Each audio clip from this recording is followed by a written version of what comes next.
तो मैं भोपाल से हूँ, भोपाली हूँ, लेकिन इंदौर ज़्यादा दूर नहीं है, तो आपसे कनेक्ट कर सकती हूँ। यहीं की हूँ, मध्य प्रदेश की। सबसे पहले तो ये कहूँगी कि जैसा मैम ने बताया कि मैंने कैसे शुरुआत की, या स्कूल में थोड़ा सा दिमाग में था, तो हाँ, स्कूल में थोड़ा सा कहीं सोचा था, कहीं शायद पढ़ लिया होगा, कहीं सुन लिया होगा कि नहीं IAS ऑफिसर नाम की कोई चीज़ होती है। लेकिन तब ये भी नहीं पता था कि यार UPSC नाम की कोई एग्ज़ाम है, सिविल सर्विस एग्ज़ाम है, उससे और भी पोस्ट में आप सिलेक्ट हो सकते हैं, ऐसा कुछ नॉलेज नहीं था।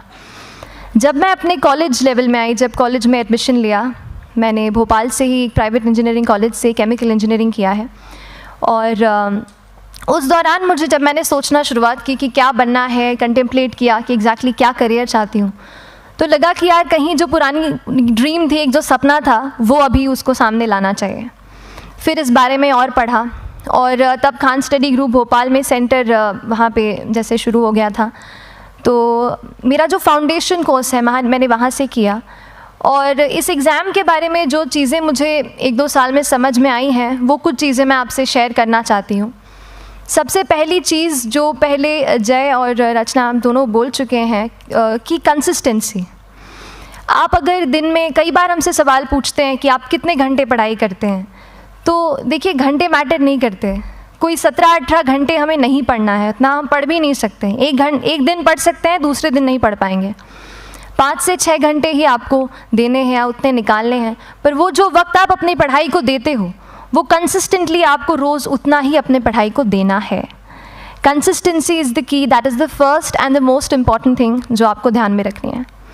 दूसरी चीज़ इस एग्ज़ाम में मुझे लगता है इक्वली इम्पॉर्टेंट है, क्योंकि ये जर्नी लंबी होती है। जैसे एग्ज़ाम ही 1 साल तक चलती है, आप प्रीलिम्स देते हैं, फिर आप मेंस देते हैं, आप इंटरव्यू में जाते हैं पर्सनालिटी टेस्ट के लिए, तो एग्ज़ाम 1 साल तक खुद चलती है। उसके पहले मान लीजिए आप 1-1.5-2 साल पहले से प्रिपेयर कर रहे हो, तो ये जर्नी काफ़ी लंबी रहती है। उस जर्नी में मेंटली अपने आप को मोटिवेट रखना, अपने आप को बूस्ट करते रहना, वो भी इक्वली इम्पॉर्टेंट है।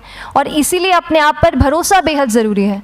You need to have a faith in your self कि अगर आपने इसमें कदम रखा है, अगर आपने सोचा है कि आप सिविल सर्विस एग्ज़ाम देना चाहते हैं और देंगे, तो आपको ये ठान के उसमें जाना है कि हाँ, मैं ये कर सकता या कर सकती हूँ। ये एक अपना मोटिवेशन, अपने साथ एक फेथ, बिलीफ अपने ऊपर आपको हमेशा रखना है।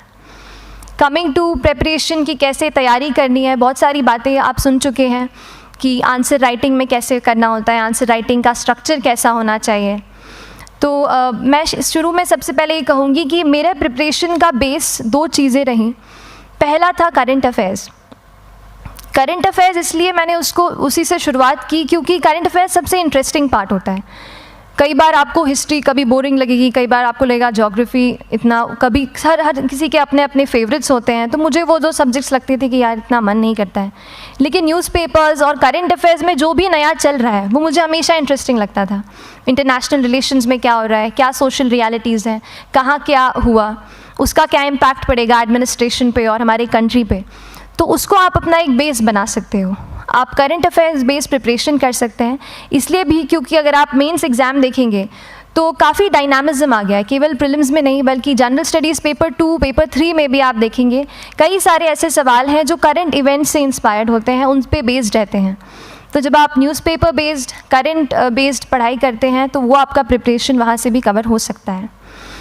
दूसरी जो चीज़ मैंने जिस पे बहुत फोकस किया वो थी आंसर राइटिंग। तो आंसर राइटिंग का जैसे खान सर बता रहे थे कि आंसर राइटिंग की प्रैक्टिस बहुत की, तो उसके पीछे मेरा ये था कि जब मैं हमेशा प्रीलिम्स का कोई भी पेपर टेस्ट देती थी, हम मॉक टेस्ट देते हैं, तो मॉक टेस्ट देती थी तो हमेशा मेरे मार्क्स करीब 90 to 110, 120, इससे ऊपर मेरे कभी मार्क्स नहीं जाते थे। तो मुझे हमेशा ये डर था कि यार प्रीलिम्स में कहीं मेरा कुछ, क्योंकि कट ऑफ भी इसी कुछ रेंज में जाता है, तो हमेशा लगता था कि यार कुछ गड़बड़ यहाँ ना हो जाए। लेकिन जब मैंने आंसर राइटिंग की और मेंस एग्ज़ाम के बारे में जाना, तब मुझे लगा कि आंसर राइटिंग एक ऐसी चीज़ है, मेंस एक ऐसा फेज़ है सिविल सर्विस एग्ज़ाम का जहाँ पे आप अच्छे से तैयारी कर सकते हैं। And if you have written the answers, if you know कि you have covered the points well, if you have included उसमें कुछ आपने facts, international reports, government schemes, आपने कुछ ऐसे उसमें सॉल्व भी डाला है, तो जो रिज़ल्ट आएगा वो सेटिस्फैक्ट्री ही आएगा, अच्छा ही आएगा। तो मेंस एक ऐसा पार्ट है जिस पे आप काफ़ी बैंक ऑन कर सकते हो।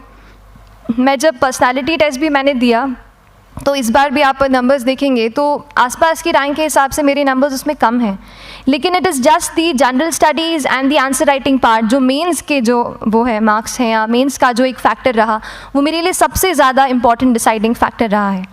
तो अपना एक्सपीरियंस यही बताऊंगी कि आंसर राइटिंग पे आप विशेष फोकस कीजिए।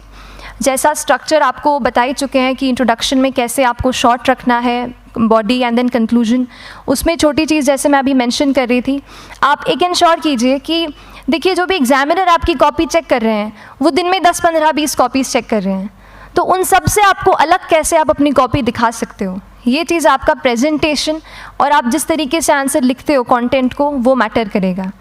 आप इंश्योर कर सकते हैं कि आपके आंसर में कुछ फैक्ट्स, गवर्नमेंट की स्कीम्स, कुछ कमिटीज़ बैठती हैं, जैसे एक प्रिवेसी पे justice BN Shri Krishna committee की रिपोर्ट आई है, तो आप मान लीजिए आपको कोई प्रिवेसी पे सवाल आ गया तो आपने उन कमेटी का नाम कोट कर दिया। ऐसे बहुत सारी कमिटीज़ होती हैं। कुछ इंटरनेशनल रिपोर्ट्स आते हैं, वो आप इनके बारे में लिख सकते हैं। इंडिया का मैप आप बना सकते हैं। मैंने सीख लिया था कि 10-15 सेकेंड्स में कैसे जल्दी से मैप बनाना है और उस पर कैसे पॉइंट कुछ करना है, कुछ लोकेट करना है। तो ये कुछ ऐसी चीज़ें हैं जो आपके आंसर्स को एनरिच करेंगी और प्रेजेंटेबल बनाएंगी। तो इस तरीके से आंसर्स पे जैसे हम क्लास करते हैं, लेकिन उसके साथ साथ आपको ये कोशिश करनी है कि 1 से 2 आंसर पर डे आपको ज़रूर लिखने ही लिखने हैं, apart from the test series that you are doing. Answer writing से 2-3 चीज़ें होती हैं, ना केवल हमारी एक लिखने का हमें समझ आता है हम क्या लिखते हैं कैसा है, पर हमारा कॉम्प्रिहेंशन भी इम्प्रूव होता है। हमें कितना समझ में आया वो भी हमें खुद समझ आता है जब हम आंसर्स लिखते हैं। और इसीलिए आंसर राइटिंग पे आप फोकस कीजिए, 1 से 2 आंसर ज़रूर लिखिए।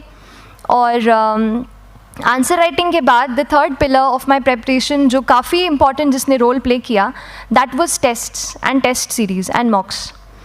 देखिए हम पढ़ रहे हैं यहाँ पर, I will also come to the point कि हम कैसे दिल्ली, भोपाल और इंदौर में प्रिपेयर करके बिना दिल्ली जाए हम कैसे कर सकते हैं, I will come to that point.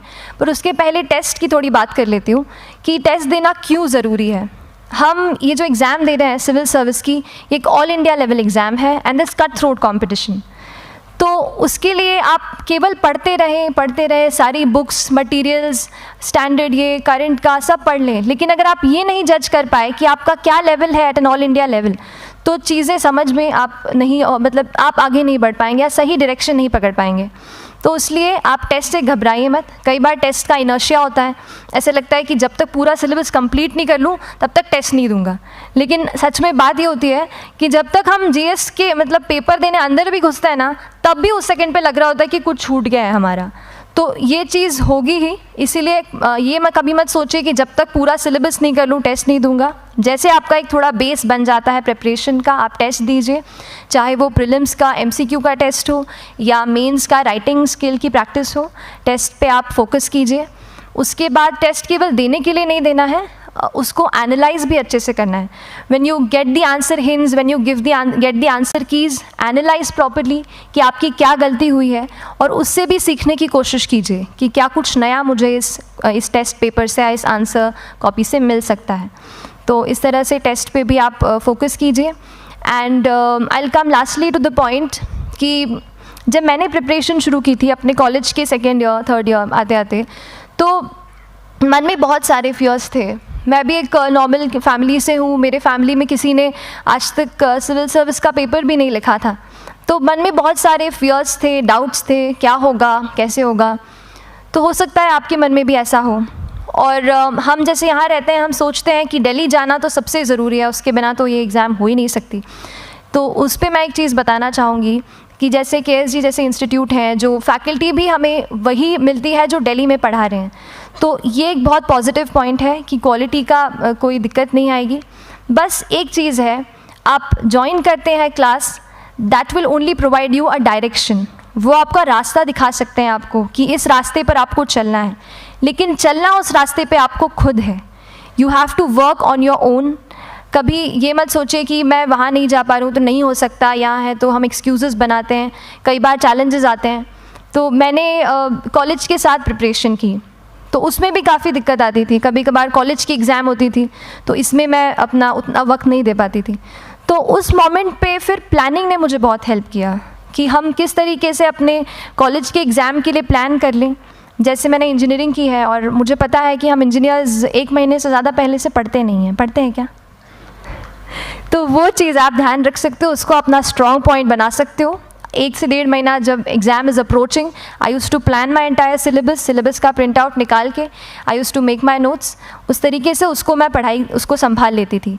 तो whenever you are managing those things together, focus on planning, किस तरीके से आप एक माइक्रो प्लान बनाएं, अपना डेली एक प्लान बनाएं, वीकली टारगेट सेट करें और एक ब्रॉड विजन दिमाग में रखें कि ब्रॉडली आप मंथ्स में क्या कवर करने वाले हैं।